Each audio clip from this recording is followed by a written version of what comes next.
right, so I want to do a story time on how I was falsely accused of throwing contraband over the fence at the jail. So I want to say it was in 2018 or 19. Don't quote me because I really can't remember. It either had to been 18 or 19. So I was living in Montgomery at the time, and I would like come home on the weekends after work. So this weekend I was, got off work Friday, and I was gonna travel home so I could be there in the morning for my nephew's birthday party. Mind you, it's his first birthday, so okay. So I commute home Saturday come, and me and my mama are headed to my nephew's first birthday. I think they had it at Pizza Hut. So at my nephew's first birthday party, we noticed that my brother wasn't there. So we was thinking like, why he ain't here? So we like, well, maybe we early, he gonna come later. So as the party go on and on, my brother never showed up. So me and my mama asking like, did he tell y'all why he didn't come or if he was coming late? So everybody was like, they hadn't heard from him. So, after the birthday party, me and my mom was like, where's my brother? But we didn't know where he was. So I want to say that Saturday night or either that Sunday morning, I packed up my stuff to go home. On my ride home, I get a call from my parents that basically told me that the reason why my brother didn't show up was because he was in jail and that they was gonna be releasing him in like 48 hours. So I'm like, well, I'll go pick him up. That's what I said. I'll go pick him up. So I end up turning back around and going to the jail to pick my brother up. So on my way to the jail to pick my brother up, my phone went dead. It's like I knew where the jail was, but I didn't know where it was. So I went to what I thought was the jail. But like you think you know where something's at, but you still like, nah, this ain't right. So when I got there, I pulled into the parking lot and I seen a deputy outside. So I flagged him down. And I'm like, hey, I got to pick my brother up. They said they're going to be releasing him in, a little while. I just want to make sure I'm in the right place. He was like, yeah, you're in the right place or whatever. So I sit in the parking lot and wait. Mind you, my phone is dead. So I'm just listening to the radio. And to be honest, because my phone was dead, I really didn't know how much time had went by, with me just sitting there. So I said, well, I'm gonna drive around the prison, the jail, to see like if maybe they released him before I got here and he walking. Because at the time my brother did not know that somebody was gonna pick him up. He probably knew he was gonna be released, but he didn't know he had a ride out here waiting. So, I drove around the jail or whatever to make sure that they hadn't released him and he was walking.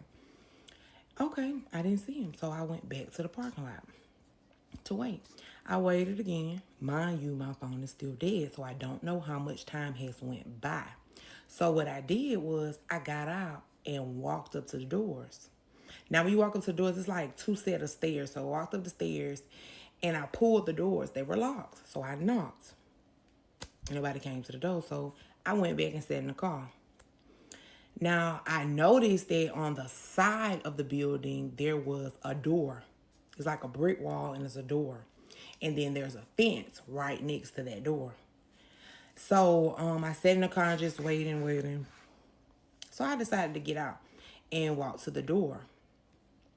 On my way walking to the door, like walking down the breezeway to go to the door, that deputy that I told you I seen in the beginning, who knew I was there, he was like kind of ducked off up by the door. So when I walking up to the door, he's like, hey, what are you doing? And I was like, well, I was trying to make sure that y'all hadn't released my brother because I wanted him to know somebody was outside waiting on him. And he was like, yeah, So he was like, come with me. So he take me back down the walkway where my car is. So while we walking, he ain't seen. All right, so part two of how I was falsely accused of throwing contraband over the fence at the jail. So in the last video, I think we left off where the deputy was walking me to my car. So as I was saying, like he was walking to my car, he was walking me back to my car. He really wasn't saying much. We were just walking in silence. But when we made it back to my car, I heard him get on the radio and say, I need 2 female officers to come outside. I didn't think anything of it. So two black officers came out. Yo, he just acting like he just knew he caught somebody. Yeah. Yeah, that's what you was doing. So when they came out, they met me and the deputy at the car. He was like, go with them. So I'm walking with them back into the jail. And mind you, I'm trying to paint a picture of you for you of what the jail looks like. So it's two stairs. It's like two sets of stairs. Okay, so once you get in the stairs, then there's this glass entrance, and then once you actually enter the jail, it is like a lobby, and in this lobby, it has chairs. It's like chairs in there. Then they have a window like you can go up to and speak to somebody, and on the right they have like a bathroom. Then like if there's a camera that faces the lobby. So once I get in the lobby with the officers, one of them told me they was gonna strip search me, and I was just like, why? But I didn't say it, but I'm thinking to myself, why? So the officer was like, we're gonna need for you to drop your pants. And so I pulled my pants down, and then the other officer was like, now we're gonna need for you to not lift your shirt all the way up. We're gonna need you to pull your bra and shake it. Okay. So I did it. Mind you, in this moment, I did whatever they told me to do, because I felt like, even though I knew I hadn't did nothing wrong, I just felt like I had to comply with them because I didn't want nothing to happen. I mean, a lot of people be like, well, you ain't do nothing wrong. It's law. It is. But in that moment, I felt like my life was in their hands because they could do whatever they want to do to me. So after, they strip searched me, they didn't find anything. Mind you, while they're strip searching me, I want you not to forget this. It's in the lobby. The lobby that has glass windows, meaning anybody could have walked by and seen me. You know, anything could happen. I mean, anybody could have saw it. And also, it's on camera. Remember that part. So after they strip searched me, I had like a crossbody purse. The lady went through the purse. And I think I had what is that thing Weed, some called? weed. Oh, not a razor. Oh, never mind. Damn. What is it called? It's something like a razor, a box cutter. I had a box cutter. And she was asking me, like, why do you walk around with a box cutter in your purse? And I told her, I was like, I'm sorry. I want some weed. I ran out. God damn it. I ran out. That's why. God damn it. well, I don't live here. I live somewhere else. I be commuting by myself. Sometimes I stop at gas station. It's just basically for my own protection. And she was like, So I asked, I said, can I go to the bathroom? And she was like, yeah, she showed me where the bathroom was. So when I went in the bathroom, mind you, I did not have to use the bathroom at all. I did not have to pee. But I wanted to get away from them because I am not going to lie. In that moment, I was so like, what's the feeling? I was devastated. I felt like my innocence was taken. Like I just dropped my clothes in front of people I did not know. I don't know who seen it, who was gonna watch it on the camera. Like I just was embarrassed. Like, so I went in the bathroom and I sat on the toilet and I like cried for a minute. I kept telling myself like, you ain't did nothing wrong. You ain't did nothing wrong. It's gonna be okay. Just get through this. Like, it's gonna be okay. Because, mind you, when I come out the bathroom, I don't know what's next. Like, I had no clue what was next. I feel like they had already did the worst thing they could do to me, but... So when I come out the bathroom, I try to get myself together, get my mind right. And the two officers were like, you can go back out the door with the deputy. So, I walked back out there to him. He's standing at my car, and he was like, we need to search your vehicle. And I said, he was like, is that okay? And I was like, yeah. Mind you, he didn't even have to ask me because there was a sign that said they could search your property while you're on, the premises. So he was going through my car, and mind you, at the time, like I said, I had just came from my parents' house on the way back home, and I had my spend a night bags, and I had other stuff that my mama gave me, just to take home. And he was going through my bags. He found some ibuprofen 800s. Now, mind you, he had to really been digging to find these because They was in a bag on top of a bag on top of some more stuff. And so he was like, why do you got these? And why you got so many? And I told him, I was like, well, I take them because I have really bad menstrual cramps. And he was just like, oh, mm-hmm. So he just keep on searching my car, whatever, popping the hood. I'm just standing there, you know what I'm saying? Like, I'm not interfering with nothing. I'm just standing there. I mean, whatever you say, whatever. So after that, mind you, this whole time he had his body cam on. He cut his body cam off. And he said, I just want to let you know that I apologize. So he said, I apologize. He was like, we assumed that you was throwing contraband over the fence. He was like, we've been having a lot of problems with that. And he was like, I'm not a deputy. I'm a detective. And I was like, you're a detective? He was like, yeah. I mean, I was out here trying to catch people throwing stuff over the fence because we've been having a lot of people do that. So I'm just thinking to myself, I'm like, oh, okay, yeah, all right, it's okay. You know, I'm agreeing. So after that, like, I want to say about good, I don't even know how long it was, but it was quick. They sent my brother right out. So my brother come out, he get in the car with me. I drop him back off at my mama them house, and I'm gonna tell you, my mind was not where it needed to be because I didn't even go in the house to charge my phone up. I just got on the interstate and headed back to Montgomery. So that night, you know, I went home or whatever. And the next day, I ended up talking to my mama. And she was asking me, like, you know, what happened. And I was telling her what happened. And she was like, that's not right. Then I was like, that ain't supposed to do that. She was like, no, they not supposed to do that. So what I did was, because I did not know the officer's name that did this to me or the detective that did it to me, like, I called back up to the prison and I put in a request in. Well, not prison, jail. I called back up to the jail to put a request in to speak to the warden. So I want to say that day or maybe the next day, the warden did reach out to me. And I basically told the warden what had happened. And the warden was like, that was not protocol. He was like, this is what I want you to do. You need to call this number, speak to this person, and y'all go from there.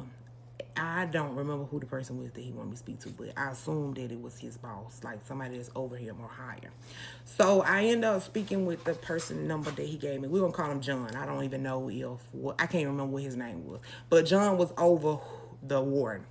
So I called John. I told John what had happened to me. And John was like, if that's what's happened, then my deputies basically was doing what they were supposed to do. He was like, that sound like that was policy. He just kept saying it. And I was like, that's crazy because I spoke to the warden and he was like, that ain't the policy. And he was like, yeah, but you know, if they did that, I trust them that they did it for a reason and that was what was supposed to be done. And I was like, okay. You know, I didn't argue with him and I was like, okay, that's fine. So I get off the phone with him and I call my mom back. And my mom was like, no, they weren't supposed to do that. You need to find you a lawyer. So I tried to find a lawyer like locally where my parents stay. And I would reach out to lawyers and they would come back and be like, oh, we can't help you.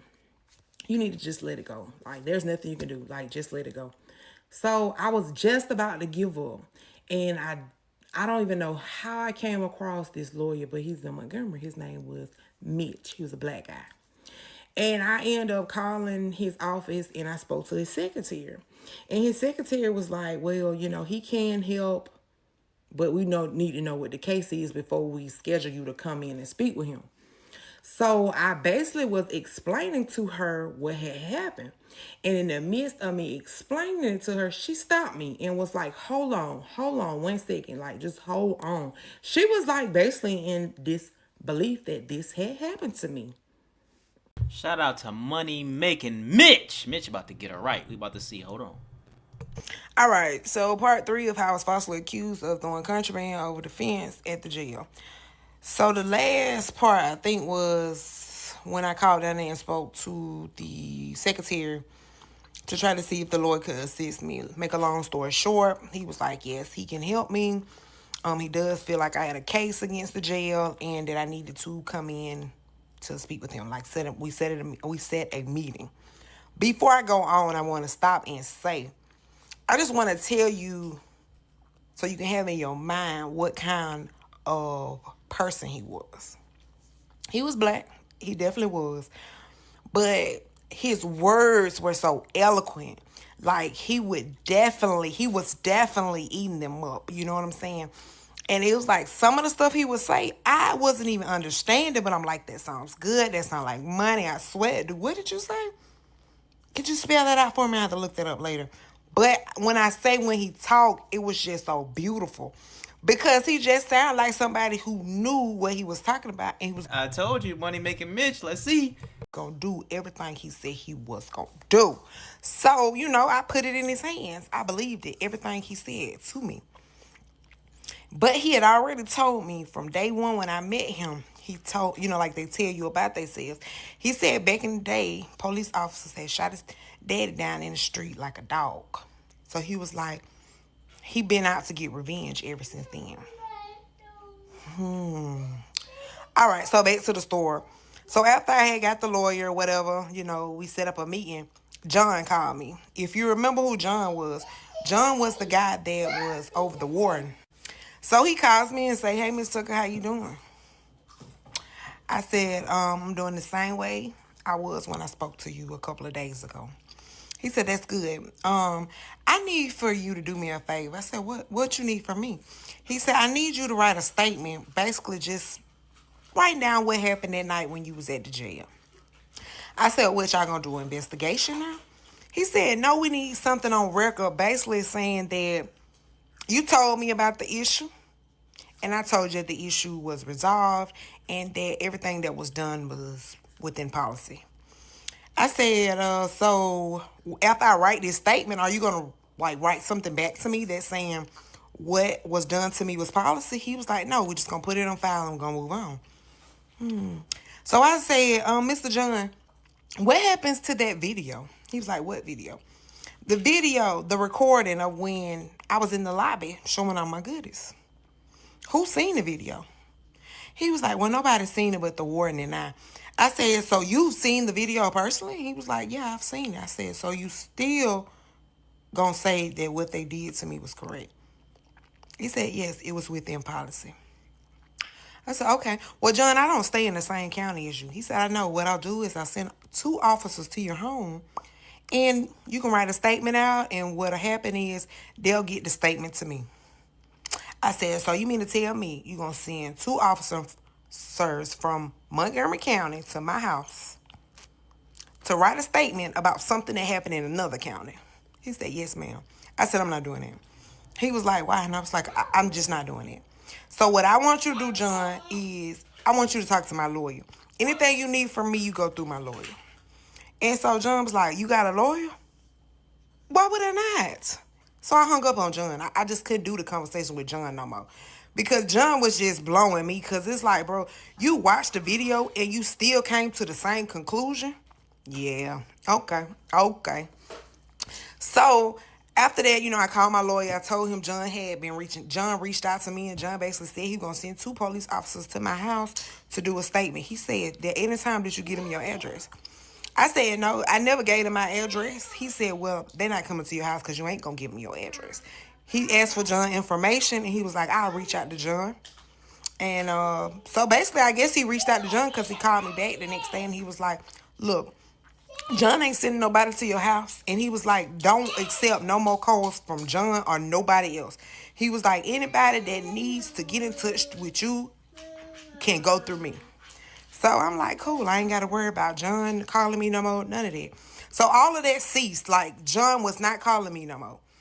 And basically, John told my lawyer that it was no reason for me to be contacting him, which I never contacted him after the first time when he told me what was done to me was correct. So it's like after that time went by, it was like quiet for a while. I want to say it was quiet for probably a good 5 months, maybe 5, 6 months.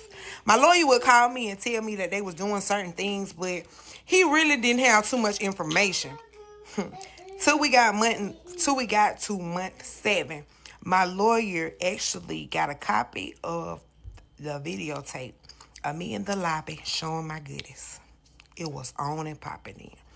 He was Money making Mitch. furious. He said, "When I look at this video, I see my daughter. Like, this could have been my daughter. This could have been my mama. Like, this is disgraceful." Remember, I told you his words. It's like when he talk, you just want to listen. So, after he watched the video, he was so disgusted. He was like, you know what? I want you to go home tonight and I want you to sleep good. Because I got something for you. I got something coming for you. Part 4, and also the ending of how I was falsely accused of throwing contraband over their fence at the jail.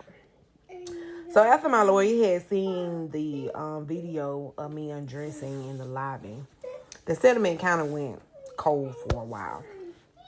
I think about once it had got to 1 year mark, that's when my lawyer had called me and told me that we were going to litigations.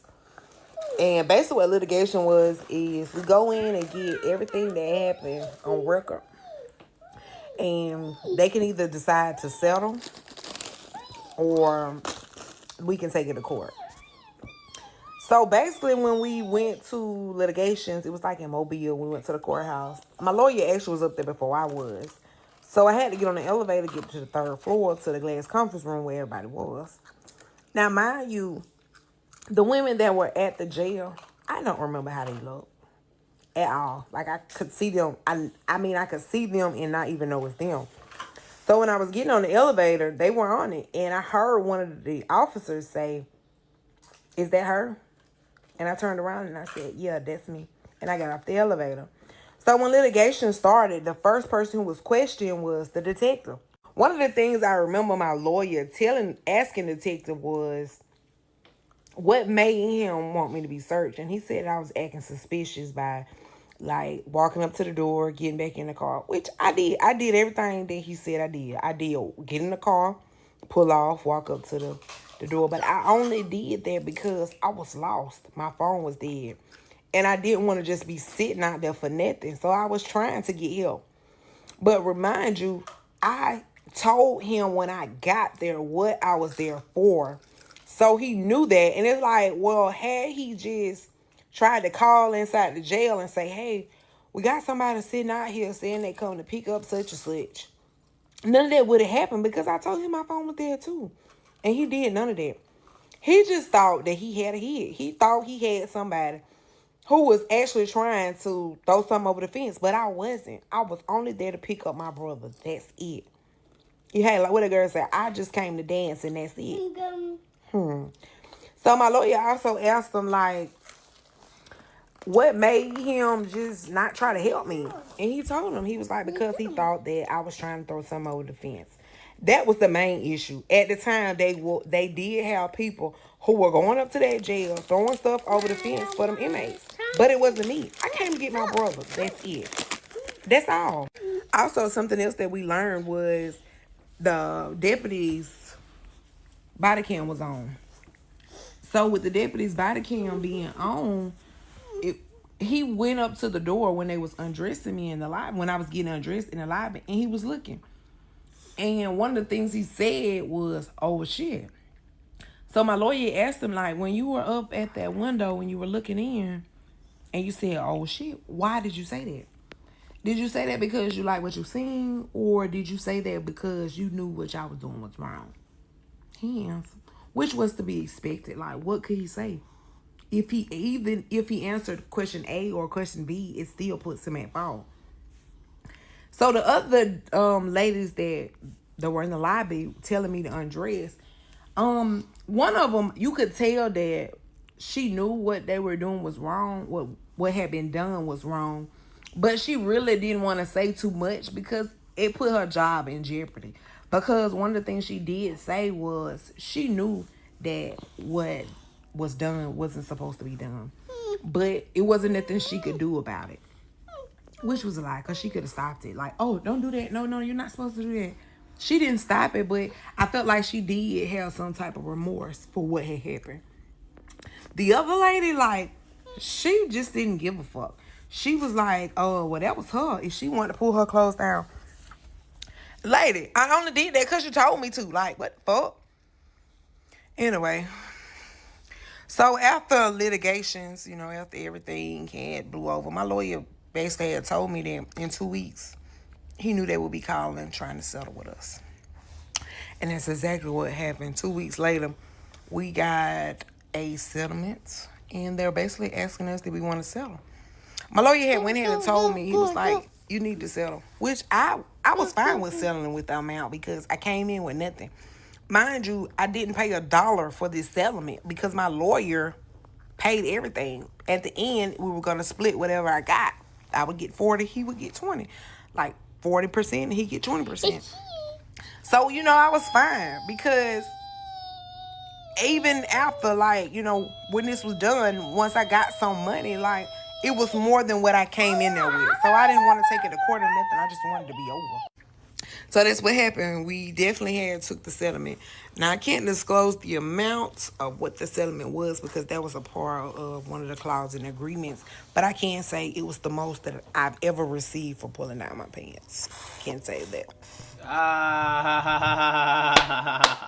Hey, I like that. I like that. I like it that she funny as hell. Okay, that's what's up. That's what's up. Hey, man, that's definitely they know they was wrong for doing that shit. And he talking about some old shit. He going to the window talking about old shit. Yo, freaky ass, boy. But hey, shout out to her. It ain't pretty much ain't nothing really much I can say about this. You know what I'm saying? It's unfortunate she had to go through that, but I like the way she ended that. That was funny. You know what I'm saying? I figured she wasn't gonna say the amount though. You know what I'm saying? But that was in the agreement. All right. Love y'all. Appreciate y'all, man. Smash that like button, man, and make sure y'all follow me on Instagram if y'all haven't done so already. And yeah, it's your boy Ray. Big play. I'll catch y'all another day or the same day, depending. Y'all know I'll be releasing 3 videos a day now, so y'all tap in. Peace.